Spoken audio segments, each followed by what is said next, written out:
aujourd'hui, la MRC d'Arthabasca et la CDVR, on vous a conviés ici pour souligner le lancement de la révision du plan de développement de la zone agricole de la MRC d'Arthabasca, bien entendu. Donc, le plan de développement de la zone agricole, c'est le PDZA, qu'on va nommer ainsi en raccourci là, pour alléger le discours pour le restant de l'événement. Donc, quoi de mieux, franchement, que de tenir cet événement-là ici, dans ce lieu vraiment qui est enchanteur et qui est complètement adéquat aux propos d'aujourd'hui. Donc, je tiens à remercier très chaleureusement Audrey-Laure Marchand ainsi que toute sa famille. Audrey-Laure fait partie, c'est comme je viens de dire, avec sa famille, des nouveaux propriétaires qui ont repris le vignoble Les Côtes du Gavet. Donc, pour le déroulement de la conférence, on aura 4 allocutions. Monsieur Côté, Monsieur Daniel Abel, qui est président de la Fédération de l'UPA pour le Centre du Québec, Monsieur Frédéric Boisvert, qui est directeur général de la CDVR, et enfin, mon collègue Dominique Poulain, qui est directeur du secteur agroalimentaire à la CDVR. C'est moi qui casse la glace, mais je suis heureux d'être avec vous autres aujourd'hui, justement pour la révision du... Je vais acheter ton concept du PDZA. PDZA, pas mal plus court à dire que le plan de développement. Les raisons pourquoi on est impliqué dans ce processus-là, moi, je dis que l'agriculture fait partie vraiment de l'ADN de la MRC d'Arthabasca. Et il y a des raisons pour ça, c'est une force de notre région. Je vous dirais, ils m'ont amené quelques statistiques disant que l'agriculture représente 91 de la superficie totale du territoire et nous sommes le premier bassin laitier au Canada. C'est quand même quelque chose, c'est gros. Le Centre du Québec est la 3e région en importance de la province pour l'industrie bioalimentaire de notre MRC qui regroupe le tiers des entreprises agrotouristiques. À lui seul, le secteur de l'agroalimentaire génère 1 emploi sur 3. C'est quand même beaucoup comme grosseur d'industrie. Des fois, on pense à des multinationales, à l'hôpital, au mouvement des jardins, mais l'agriculture en génère encore plus que ces gens-là. C'est aussi pour la MRC d'Arthabasca, ce qui est important, c'est le développement du Centre du Québec, mais notre force, c'est l'agrotouristique.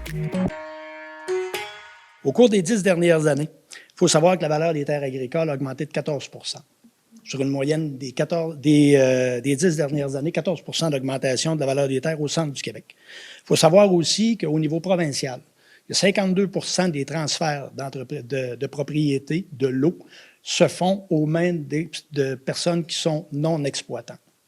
Ça l'amène beaucoup d'interrogations à notre égard. Où est-ce que s'en va le capital foncier, qui est l'outil numéro 1 de nos producteurs, productrices agricoles? Et ça, toutes dimensions confondues. L'avenir du secteur agricole, tant régional que provincial, dépend de la capacité de la nouvelle génération à accéder aux terres pour pratiquer le métier. En plus de constater que 52 des transactions se réalisent au profit d'individus qui sont non agriculteurs, on comprend que cet outil-là devient une certaine forme de valeur refuge, notamment pour des investisseurs. C'est comme ça qu'il faut le traduire.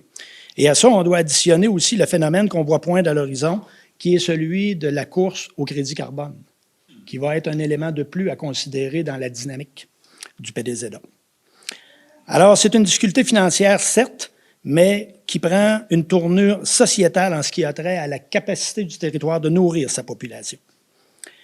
Des enjeux, divers enjeux, durant les 24 dernières années, on a vu aussi tout près, un peu plus de 5000 hectares être voués à des fins autres qu'agricoles sur le territoire centre du Québec, qui emmène aussi là un signal inquiétant.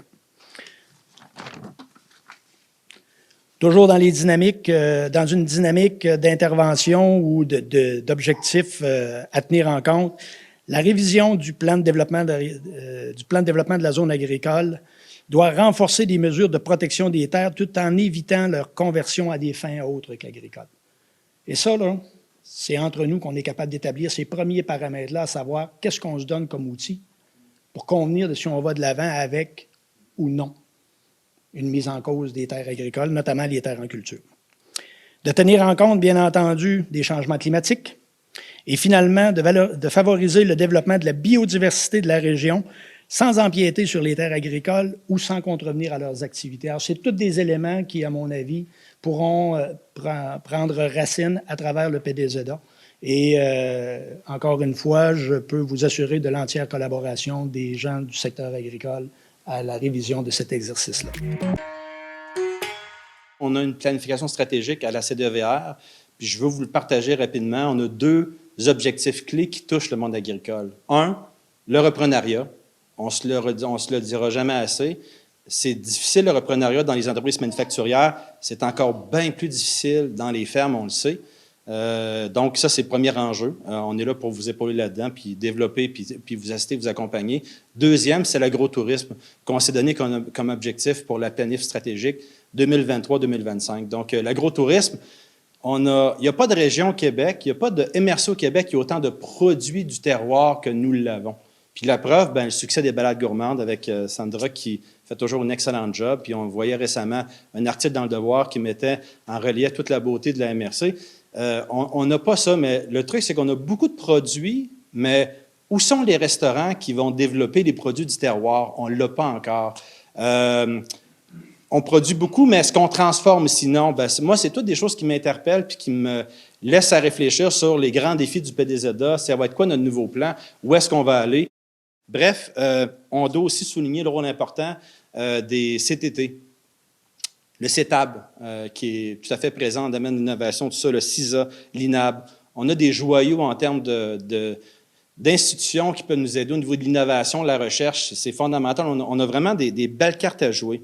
Puis, écoutez, c'est sûr que si je vous parle, par exemple, de la distillerie Euclide, qui a parti une business avec des restes de la canneberge, la ferme Amelon, je disais ce matin que c'est une des fermes les plus innovatrices en termes de pratiques biologiques. Au final, la CDVR, on l'a toujours connu comme étant un lieu pour la business, pour les projets, mais nous, on regarde actuellement avec nos portfolios FLI, FLS, comment on peut inclure des projets agricoles sans risquer tous les montants, mais on accepter une part de risque supplémentaire qui est inhérente également au milieu agricole.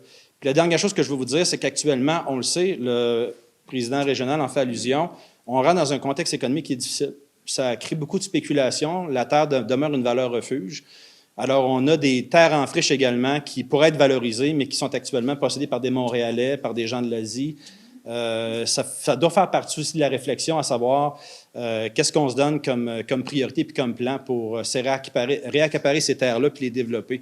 Au final, on a vraiment toutes les forces pour être un géant de l'agriculture au Québec, au même titre que Saint-Hyacinthe, au même titre que l'Assomption. On a des immenses forces, mais je pense qu'il y a comme un lien à faire entre la production et la transformation, puis également toutes les pratiques innovantes qui, de par le monde, le foisonnent, puis qui s'y commencent, puis on veut accélérer ce mouvement-là. Le PDZA, c'est un outil de planification qui est extraordinaire. C'est un outil de planification qui nous permet de travailler ensemble sur des enjeux qu'on a intérêt à travailler ensemble, qu'on a intérêt à réfléchir ensemble puis à mettre de l'avant ensemble.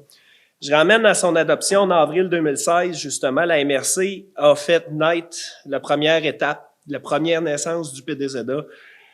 C'était dans un but, justement, de chercher à arrimer, à mettre les acteurs ensemble, puis de mettre de l'avant, justement, toute la richesse, comme M. Boisvert a mis de l'avant, de l'industrie, puis de dire, crime, à quel niveau c'est un pilier pour notre territoire.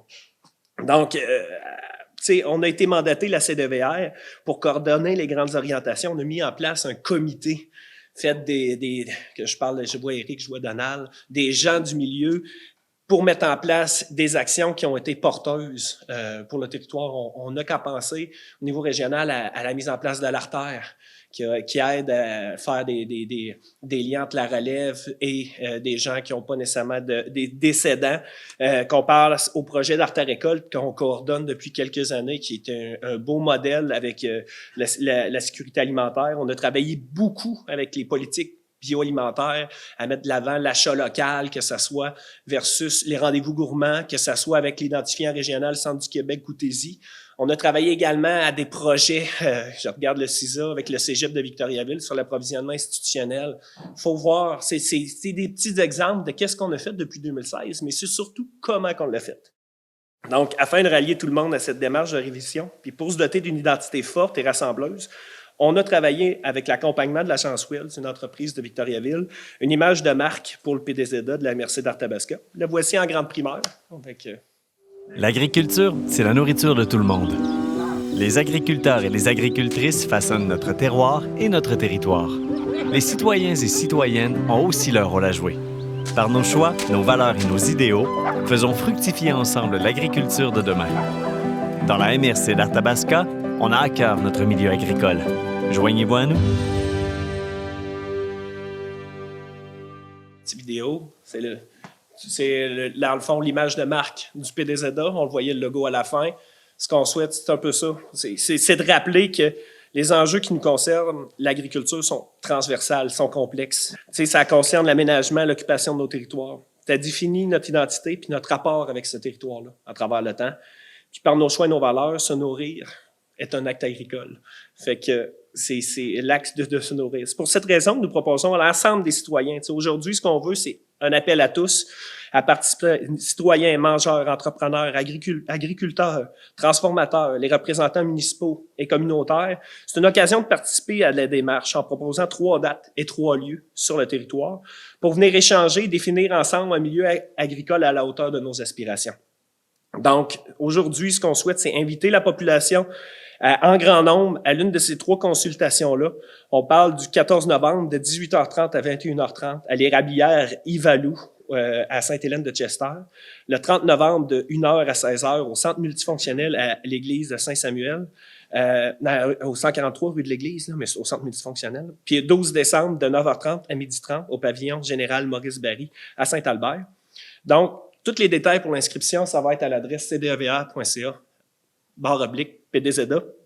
Donc, je vous remercie. Je remercie le MAPAC pour l'aide financière qui nous permet de faire, d'aller où ce qu'on peut aller, où ce qu'on veut aller également, puis nous permettre de mener cette planification-là. Merci à tous et toutes de votre participation aujourd'hui et votre participation future. C'est ensemble qu'on va mener à bout, puis c'est au plaisir de vous y voir et de vous entendre. Merci beaucoup.